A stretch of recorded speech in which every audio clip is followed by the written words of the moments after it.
In the small, peaceful town of Oak Ridge, 12-year-old Lily had always been known for her curiosity and love of mysteries. She spent most of her afternoons in the local library, a dusty old building filled with shelves stacked high with forgotten books. It was the perfect place for her adventurous spirit. Her younger brother, Max, was a bit more reluctant, preferring to play video games, but Lily always dragged him along on her expeditions. One rainy afternoon, as the two were exploring the library's farthest corners, they discovered something strange, an old, forgotten bookshelf that didn't seem to belong. Max, in his usual playful manner, pulled on the shelf, expecting it to be a hidden compartment or a trick of some sort. To his surprise, the shelf shifted, revealing a narrow, hidden door behind it. The door was ancient, covered in strange symbols that glowed faintly in the dim light of the library. It was unlike anything they'd ever seen before. Max, intrigued but hesitant, urged Lily to leave it alone, but Lily was already pushing the door open. The moment it creaked open, a soft, glowing light poured out, filling the room with an ethereal radiance. A wave of cool air rushed past them, and without thinking, Lily stepped through the threshold. Max followed reluctantly, and suddenly, they found themselves not in the library, but in a completely different world. They stood on a floating island suspended in a sky of vibrant colors, with enormous plants that glowed like neon lights and alien creatures flying past. It was a landscape like nothing they had ever imagined, alien but beautiful, strange yet inviting. The world was called Zyxar, a place that existed beyond their wildest dreams. Before they could take it all in, a peculiar creature approached them. It was a shape-shifting alien named Zyxar, who appeared to be part energy, part light, and able to change its form at will. Zyxar, with a mischievous grin, explained that they had stumbled into a secret world linked by hidden doors that once connected many planets, including Earth. Zyxar told them that the doors were created long ago by an ancient race of beings to bring balance and peace across the universe. But the doors were also powerful, and their power attracted those who wanted to control it. Zyxar went on to reveal that the siblings had unlocked the one remaining door to Zyxar, one of the last open portals. But it wasn't just a door to another world. It was a beacon, a signal that would alert an ancient enemy, the Eradicator. The Eradicator was a dark force, an entity from an ancient time, that sought to destroy the portals and erase the knowledge of the other worlds. The Eradicator believed that the existence of the portals was a threat to the universe's delicate balance and sought to close them forever, no matter the cost. Zyxar had been guarding the door for centuries, but now that it had been opened, the Eradicator was on its way. As Zyxar led Lily and Max deeper into Zyxar, they soon realized the enormity of the danger they were in.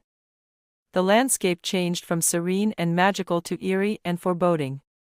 The skies darkened, and strange, shadowy figures began to appear, lurking in the distance. These were agents of the Eradicator, sent to track them down. They didn't just want to destroy the door, they wanted to capture Lily and Max to use them as leverage, to force them to close the door permanently. Zyxar led them through a series of puzzles and obstacles, hoping to slow the agents down. They had to solve riddles posed by ancient alien statues, traverse shifting landscapes, and use their wits to escape deadly traps. Along the way, Max, despite his usual reluctance to follow Lily's lead, began to show an unexpected knack for understanding the alien technology that powered Zyxar. His curiosity about how things worked became their greatest asset, as he began deciphering symbols and figuring out mechanisms that opened secret paths. But the deeper they ventured, the more they understood. The door itself was more than just a portal. It was the key to preserving the balance between worlds. Zyxar explained that the doors were not just physical pathways, but conduits for energy that kept the universe in harmony. If the doors were closed, not only would Zyxar be cut off from the rest of the cosmos, but countless other worlds, including Earth, would collapse into chaos. The Eradicator's ultimate goal wasn't just to destroy the portals, it was to reshape the universe in its own dark image. As the siblings made their way toward the final gateway that would lead them back to the door, they faced a choice. Zyxar had given them the power to either close the door and erase Zyxar from existence, or leave it open and risk the Eradicator's wrath. The stakes couldn't have been higher. Lily, always brave but thoughtful, didn't want to make a decision that could hurt Earth or Zyxar. But Max, with his instinctive trust in Zyx and their alien friends, insisted that they could protect the door and its power. If they kept it open, they would be able to safeguard the balance between worlds. Their conversation was interrupted as the Eradicator appeared in the distance, a shadowy figure hovering above them. Time was running out. The siblings had no choice but to make their stand. Using the knowledge Max had gathered about the alien technology, they managed to activate an ancient defense system that sent a powerful energy surge through the door, temporarily blinding the Eradicator's agents and giving them just enough time to escape. In the final moments, Lily and Max managed to seal the door behind them, leaving Zyxar in a state of delicate peace.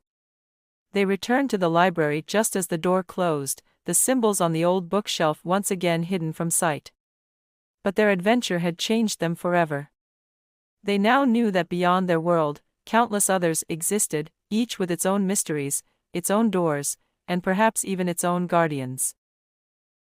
As they walked out into the rain-soaked streets of Oakridge, Lily turned to Max with a grin.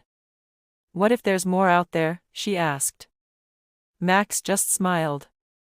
"Let's hope we never find out," he said, though a gleam of excitement sparkled in his eyes. The end.